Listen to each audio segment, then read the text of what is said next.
Hello everybody and welcome back to the channel. Today we're going to be creating some basic array lists for complete beginners.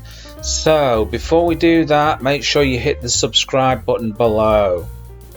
Thank you very much for doing that. Okay, so we're going to create a basic array here. So I'm going to start off with my, and then this symbol here, and I've got to name the array, so I'm going to name it numbers. Okay, then it's equal to, and we can do something like 1 2 3 4 5. Okay, close it off, and now we just want to print out the array, so we can print it out like this. That's going to be numbers and a new line there. Okay, let's just save that there.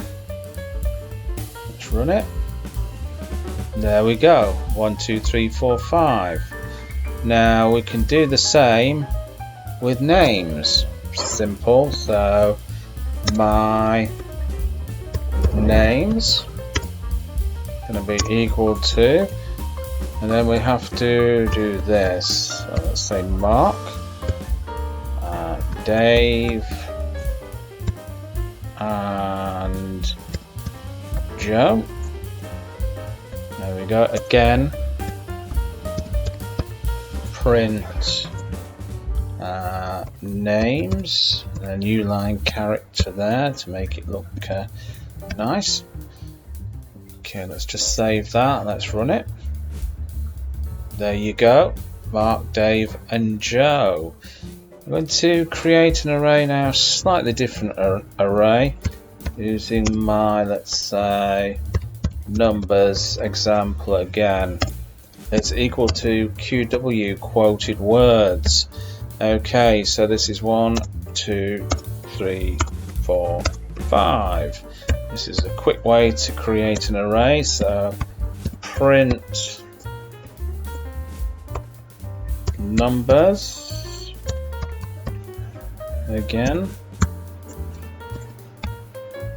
Okay, let's just save that, and there you go, 1 2 3 4 5, using the QW or quoted words method of doing that.